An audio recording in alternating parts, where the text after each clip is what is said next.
You get your paycheck, you feel that rush. You pay your rent, your car, the big bills.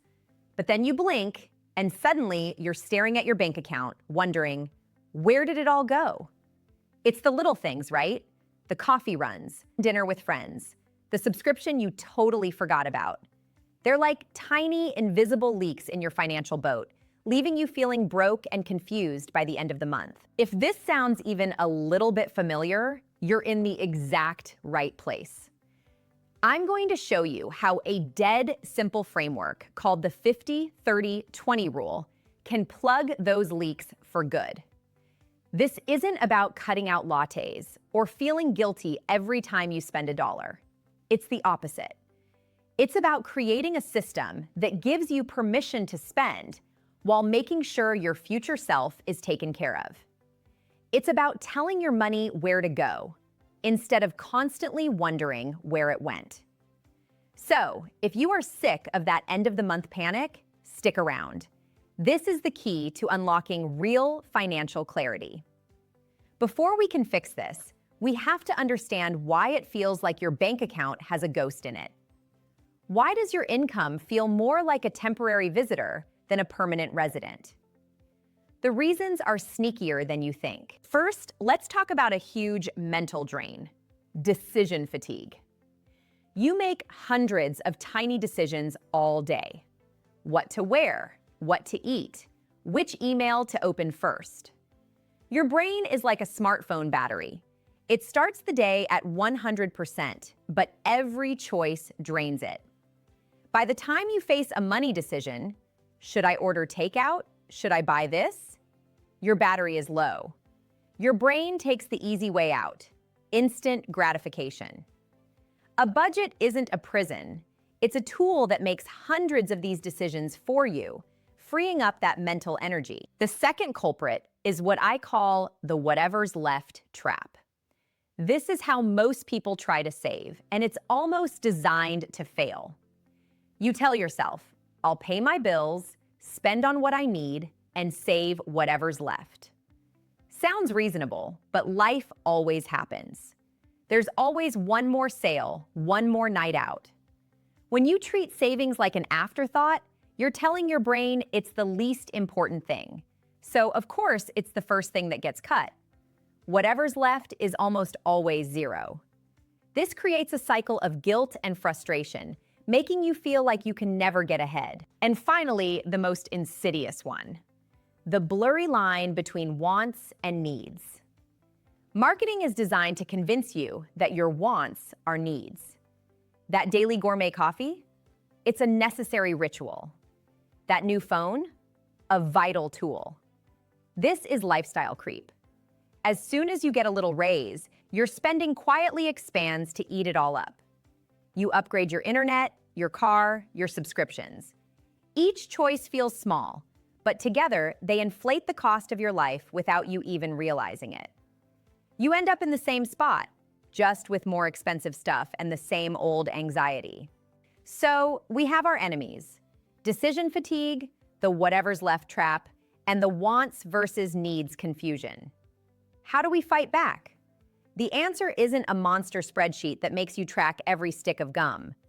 The solution is simpler, more intuitive, and way more sustainable. It's called the 50-30-20 rule. At its heart, the 50-30-20 rule is a budgeting guide that splits your after-tax income, the money that actually lands in your bank account, into just 3 buckets: 50% for your needs, 30% for your wants, 20% for savings and debt repayment. That's it. It's a guideline, not a strict law. Its genius is in its simplicity. This framework was famously popularized by U.S. Senator Elizabeth Warren and her daughter, Amelia Warren Tyagi, in their book, All Your Worth: The Ultimate Lifetime Money Plan. They researched why some families were financially stable while others struggled, and found that balance was the key. But here's the most powerful part: it's designed to eliminate guilt. Without a plan, every fun purchase comes with that nagging voice: should I be spending this? The 30% wants bucket gives you explicit permission to spend on things you enjoy. That dinner out, that new video game, they're not budget failures anymore. They are planned parts of your financial life, meant to be enjoyed guilt-free because you know the other parts of your life are already handled. Let's break down the biggest category, the 50% for your needs. This is the foundation of your entire budget.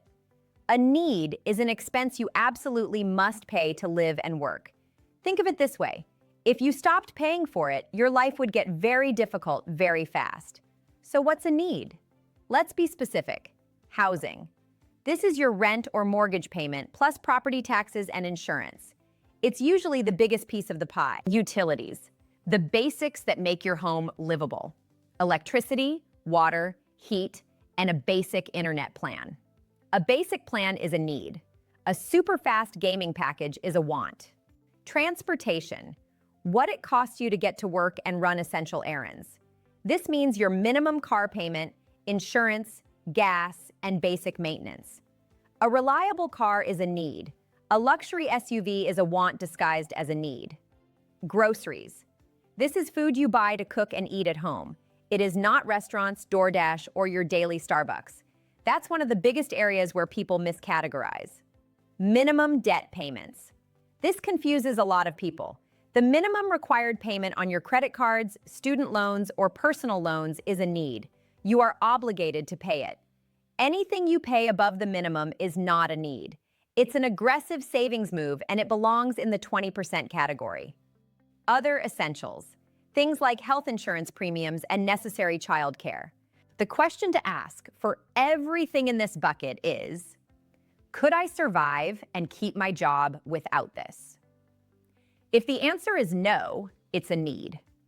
If it's, well, it would be annoying, then it's probably a want. Getting this number right is the most important step. If your needs are way over 50% of your income, that's a huge red flag we need to fix. Now for the fun part, the 30% for your wants. If needs are about surviving, wants are about thriving. This is your official guilt-free spending zone. By setting aside 30% of your income here, you are giving yourself permission to enjoy your money. This is what makes the 50-30-20 rule so easy to stick with. You're not stealing from your bills or your savings. You are spending money that was always meant for this purpose. So what falls into the wants category? Dining out and entertainment. Your lattes, lunches out, dinners with friends, movie tickets, concerts, and streaming services like Netflix and Spotify. Hobbies. Your gym membership, yoga classes, video games, art supplies, whatever you love to do in your free time. Shopping. New clothes that aren't essential, the latest tech gadgets, home decor, and any impulse buys. It's the difference between buying a new coat because your old one is torn, a need, and buying a new one because it's in style, a want. Travel. Vacations, weekend getaways, and other non-essential trips come from this 30% bucket. The line can feel blurry. Is a smartphone a need or a want? A basic phone plan is probably a need today. The brand new top-of-the-line model for over $1,000, that's a want. The need is the function. The want is the premium version. Be honest with yourself. The goal isn't to judge spending as good or bad, just to categorize it correctly so you know exactly where your money is going. We've covered your present self. Now it's time to talk about the category that builds your future, the 20% for savings and debt repayment. This is where you pay yourself first. This 20% is your tool for building financial security and achieving your biggest goals. This category is so powerful because of one thing: compound interest. When you save and invest, your money starts earning returns. Then, those returns earn their own returns. It's a snowball effect. A small amount saved consistently can grow into a massive sum over time. This 20% bucket has several critical jobs. Aggressive debt repayment. Remember how we only put minimum payments in the needs bucket? Every dollar you pay above the minimum goes right here. Paying off a credit card with a 20% interest rate is like getting a guaranteed 20% return on your money. It's one of the best financial moves you can make. Building an emergency fund. This is your safety net for life's ugly surprises: a job loss, a medical bill, a car repair. Your first goal should be to save 3 to 6 months of your essential living expenses. This fund is what stops a bad day from turning into a financial disaster. Retirement savings. This is for your long-term future self. This includes contributions to a 401k, especially if your job offers a match. That's free money. It also includes contributions to an IRA. The sooner you start, the more powerful compounding becomes. Major savings goals. This is where you save for the big stuff: a down payment on a house, a new car you want to buy with cash, or a dream vacation. This 20% is what buys you freedom, options, and peace of mind. Theory is nice, but seeing the numbers makes it click. Let's run through 2 quick examples. Example 1, Alex, the single renter. Alex's take-home pay is $3,500 per month. Needs, 50%. $1,750. This covers rent, $1,200, utilities, $150, groceries, $250, transportation, $100, and a minimum student loan payment, $50. It fits perfectly. Wants, 30%, $1,050. This is Alex's guilt-free fun money for dining out, shopping, and hobbies. Savings, 20%, $700. Alex can be strategic here. $200 to the emergency fund, $300 extra on the student loan, and $200 into a Roth IRA for retirement. Alex is living well and putting away $700 a month for the future. Example 2, the Smith family. The Smiths' combined take-home pay is $6,000 per month. Needs, 50%, $3,000. This covers their mortgage, $1,600, utilities, $250, groceries, $600, transportation, $250, and childcare, $300. They've structured their big expenses to fit within the 50% guideline. Wants, 30%, $1,800. This is for family fun, dinners out, kids' activities, and saving for a family vacation. Savings, 20%, $1,200. This is huge. They can put $400 into their 401ks, $200 into their emergency fund, $300 into college funds for the kids, and $300 extra on their mortgage.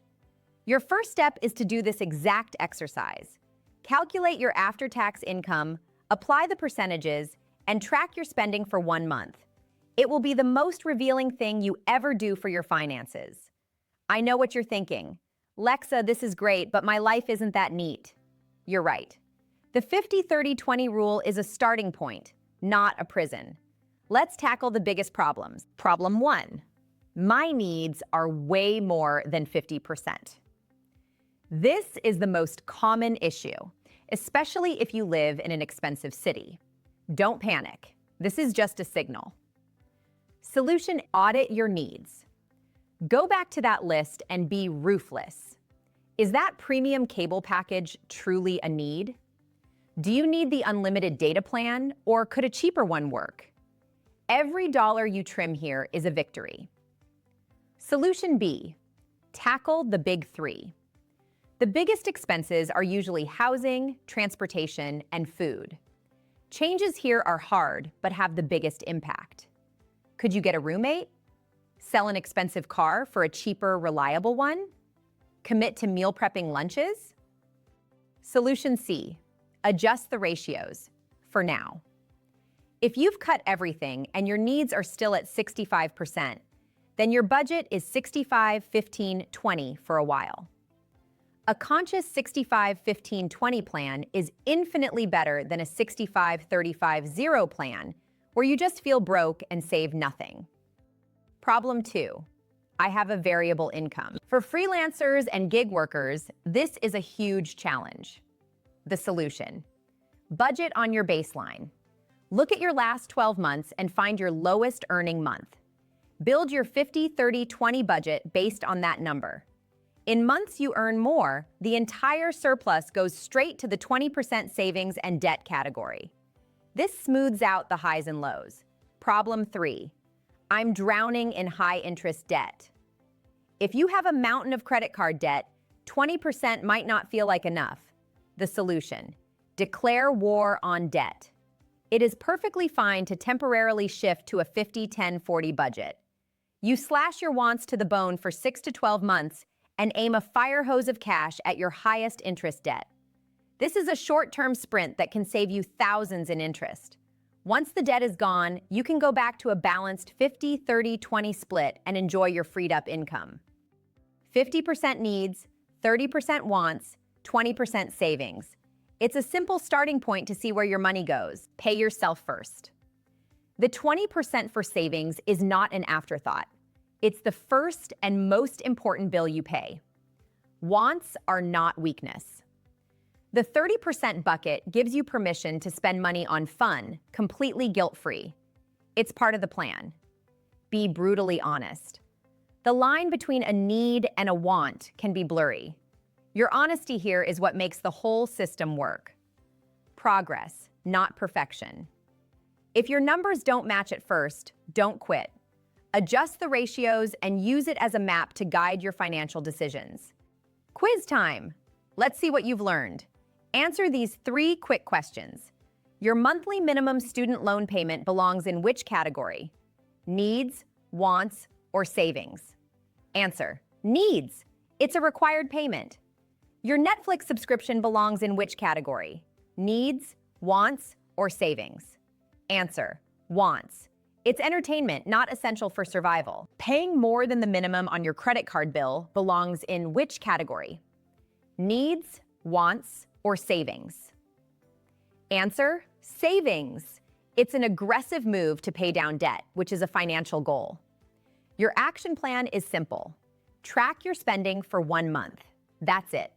See how your reality stacks up against the 50-30-20 framework. That single action will give you more financial clarity than you've ever had. The feeling that your income just vanishes isn't a life sentence. It's a problem with a simple solution. The 50-30-20 rule is more than a budget. It's a blueprint for control. It removes the guilt from spending and the fear from saving. You work way too hard to end every month wondering where your money went. With this plan, you can finally tell your money exactly where to go. And now, a question for you. What is the one want you would love to spend on completely guilt-free? Let me know down in the comments. If this was helpful, hit that like button. It truly helps the channel. And be sure to subscribe. Watch next. How to build an emergency fund from $0, the fast way. To take the first, most critical step in your 20% savings journey. You won't want to miss it. Thank you for watching me and see you in my next video.